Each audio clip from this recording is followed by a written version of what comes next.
इथे बघा मोर पंख देखील लावले आहेत आणि मौजे डिग्रज मागे लिहिलेलं तुम्हाला दिसेल. आपल्या गावचं नावचं बोर्ड देखील तुम्हाला मागे दिसत असेल. तर या ठिकाणी हे डॉल्बी देखील लावलं आहे आणि डॉल्बी घेऊन बैलांची मिरवणूक वगैरे निघणार आहे.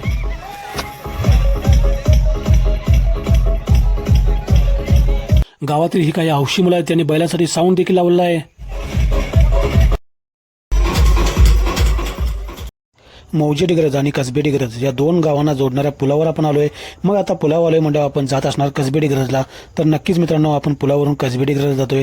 तर कसबे डिग्रजला आपल्याला जायचं आहे. बैलपोळा हा सण येत आहे, महाराष्ट्रीयन बेंदूर, आणि आपल्याला आणायचे आहेत बैलजोडी. बैलजोडी म्हणजे खरी नाही, चिखलाची बैलजोडी पूजण्यासाठी. तर या ठिकाणी गावात आल्यावर दिसली सुरुवातीला की इथे विकत बसला एक व्यक्ती बैलपोळ्याचा बैलजोडी.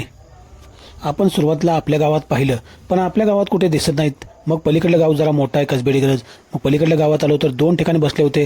या ठिकाणी समोर बसलाय बघा ह्या व्यक्ती आणि 50 रुपये दिले, 20 रुपये परत दिले म्हणजे 30 रुपये किंवा 40 रुपयाची बैलजोड असणार आहे. महादेवांना का बैल घेतात काय? बैल घेतली हो. घेतले कितला बसले? 50ला जोड. विदाऊट कलर केलेले 40ला आणि कलर केलेले 50ला. मग 10 रुपये जाऊन ते कलर केलेलेच घ्यायचे आपण. 50ला घेतले जोड होय. असू सर राहू हे अच्छी कसे कच्चे चिखलाचे 40 आणि हे 50 10 रुपये कसं आहे त्याला पण परफेक्ट आहे ह्याच्यापेक्षा. POPचे आहेत काय? हे ठेवायला बरं पडते घरात. ही 40ला येत नाही काय? ही 40ला जोड. नाही हे किती आहे? 100. ही जरा बारकीत काय? आता 50 रुपयेवाली बैलजोड घ्यायची आहे. मग त्यांच्याकडे ऑनलाईन नव्हतं आजच्याकडं. मग ऑनलाईन कसं करायचं? तर इथे आलो मी दुकानामध्ये, कारण की आपला कलरचा डबा देखील घ्यायचा आहे. आपल्या म्हशीची शिंगं वगैरे रंगवायची आहेत. मग यासाठी इथे कलरचा डबा घेतला. हा 35 रुपयेचा लाल कलरचा डबा आणि केले 85 रुपये. म्हणजे 50 रुपये त्यांच्याकडून कॅश घ्यायला लागणार आपला आणि 50 रुपये त्यांच्याकडून कॅश घेतले आणि मी चाललो बैलजोड आणायला. या ठिकाणी समोर पाहतो तर काय गावात खरी बैलजोड चालली होती. आता गावात क्वचित लोकांकडेच बैलजोड असते आणि ते विकत बसल्या आजांकडे आपण घेतलं.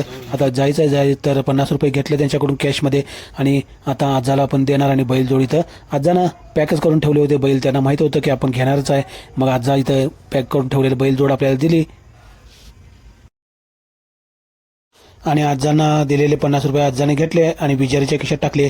आता या ठिकाणी दिसेल तुम्हाला चिखलाची बैलं आहेत. ही 40ला आणि कलरची 50ला. मग तीच घेऊया. डिगरच्या कृष्णाकाठी आपण जाता येता कसबे डिगरचं गाव अजून आपल्या गावाकडे आणि वळशाला आपल्या टरला इथं दिसलं देशी दारू दुकान. मित्र म्हणतोय देशी दारू दुकानचं रेकॉर्डिंग करा. देशी दारू दुकान असाच आपल्यासोबत एक छोटा मित्र आलता. तर तो रेकॉर्डिंगमध्ये मला काय नको रेकॉर्डिंगमध्ये. घरचे म्हणतात की रेकॉर्डिंगमध्ये नको. मग त्याला आपण रेकॉर्डिंगमध्ये घेतलं नाही, फक्त थोडंसं तेच दाखवलं. तर या ठिकाणी बैलजोड आपण आणलेली आणि पुन्हा येताना डिगरच्या कृष्णाकाठावर आपण त्याच पुलावर थांबलेलो आहे आणि पुन्हा पाहतोय की बैलजोड या ठिकाणी मी तुम्हाला दाखवत आहे की पुलावर आल्यावर बैलजोड आपली पूर्णपणे शुभ्र अशी पांढरी बैलजोड कशी चमका लागली आहे. आणि ही बैलजोड आता मी घरात घेऊन जाणार आणि आपल्या देवाऱ्यामध्ये पूजा ठेवणार, कारण की आपल्याकडे खरी बैलजोड नाही आहे. तर ही आपण ज्याच्या घरात खरी नसतात ते हे पुजतात. खरी असून देखील काही लोक ही पुजतात बरं का. आणि आपण या ठिकाणी घरी आलो आहे. घराच्या पायऱ्या चढत मी वर गेलो आहे आणि बैलजोड मी ठेवलेली आहे आता या ठिकाणी देवाऱ्याच्या कडेला. तुमच्या वहिनीच्या हातात मोबाईल दिला आणि म्हणलं रेकॉर्डिंग कर. मी ठेवतो बैलजोड इकडे. बैल कितीला आणलं? 50ला जोडी. जोडीनं घ्या ना. जोडीनच घ्यायला. जोडीनंच घ्या.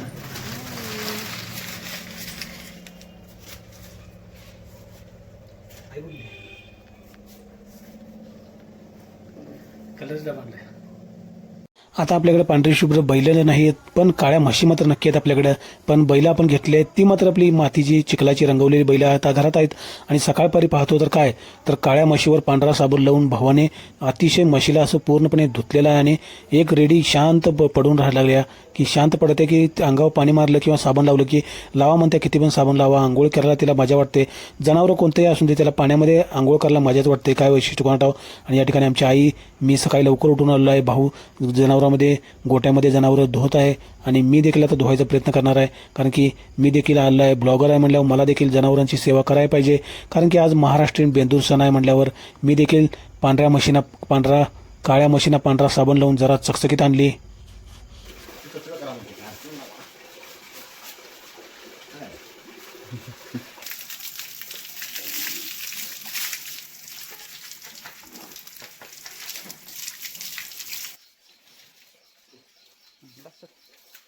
राधा उठ उठ राधा. सर्वात बारकी रेडी आहे जी मगाशी पडून साबण लावून गेली ती बघा. तिचं नाव आईनं राधा ठेवलं आहे आणि ती आता उठवाले आहे तिला. आणि आता राधा उठणार थोड्या वेळाने. आत्ता उठली राधा.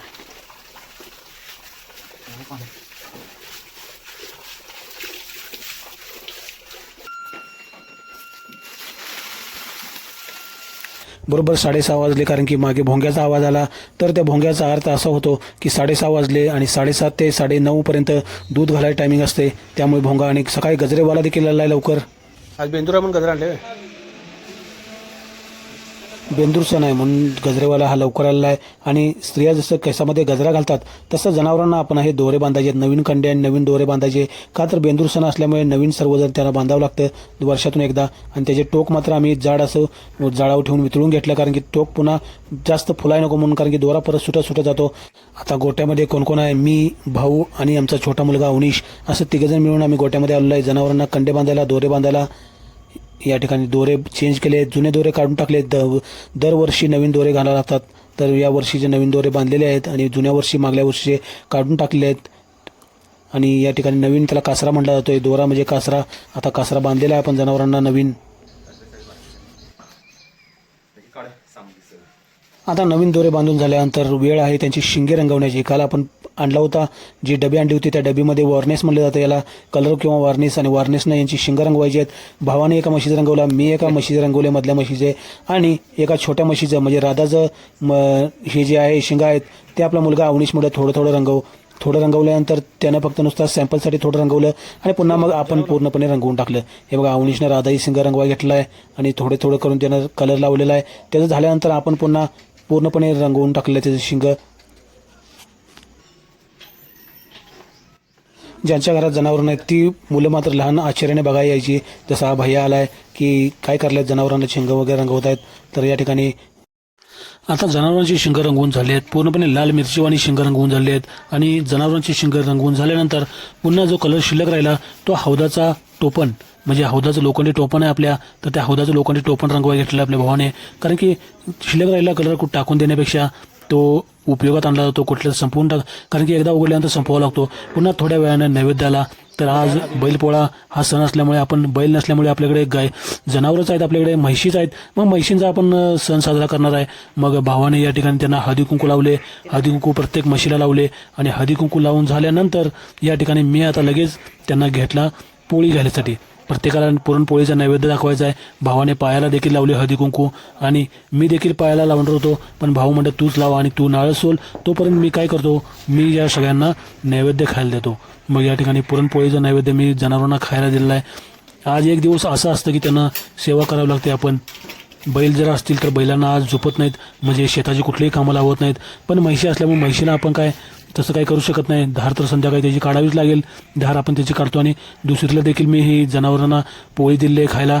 आता ही तिसरी पोळी शेवटची, ही राधा म्हणजे आपल्या शेवटच्या छोट्या म्हशीला आपण दिलेली आहे. तुम्ही पाहू शकता या साईडला जाऊन मी या ठिकाणी या म्हशीलाही दिलेली आहे. आणि सर्व पोळ्या खाऊन झाल्यानंतर आता या ठिकाणी नारळ फोडायची वेळ आहे. आणि नारळ फोडल्यानंतर या ठिकाणी तुम्हाला दिसेल की या ठिकाणी भाऊने आमच्या नारळ फोडायची सर्व तयारी करे. नारळ सोलून घेतलेला आहे आणि नारळ आता सोलून घेतला आहे. शिवाय या ठिकाणी कापूर देखील लावायचा आहे आणि अगरबत्ती देखील लावायची आहे. आणि अगरबत्तीने पूजा करून घ्यायची आहे जनावरांची. कापूर लावल्यानंतर अगरबत्ती लावली आणि अगरबत्तीने जनावरांची पूजा करून घेतली. तर भावाने केलेलं ते सर्व काम आम्ही रेकॉर्डिंग करत आहे.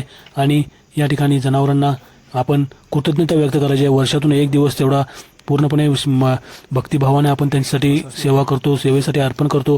त्यामुळे सकाळी 6 वाजल्यापासून 9:30 वाजेपर्यंत आमचं हे काम चालूच होतं की पूजा करायचं, शिवाय नारळ फोडायचा. आता सायंकाळी गावचा जिथं मेन चौक आहे आपला मौजे डिग्रज, तुम्हाला बोर्ड देखील दिसेल. तर तिथे रेणुका देवीचं मंदिर आहे. तर रेणुका देवीच्या मंदिराच्या समोर संध्याकाळी म्हणजे सायंकाळच्या दरम्यान ही बैलजोडी जमा झाली आहेत आणि प्रत्येकाने अतिशय नटवून सजवून असे बैलजोडी आणले आहेत. इथे बघा मोर पंख देखील लावले आहेत आणि मौजे डिग्रज मागे लिहिलेलं तुम्हाला दिसेल. आपल्या गावचं नावचं बोर्ड देखील तुम्हाला मागे दिसत असेल. तर या ठिकाणी हे डॉल्बी देखील लावलं आहे आणि डॉल्बी घेऊन बैलांची मिरवणूक वगैरे निघणार आहे.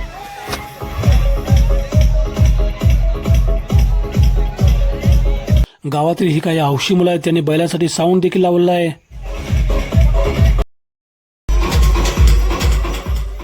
चला तर मित्रांनो, भाग 10 मिनिटाकडे चालला आणि डिग्रजच्या कृष्णा किनारी बैलपोळ्याचा भाग आपण इथे संपू. उद्या भेटू एका वेगळ्या भागात. खुश राहा.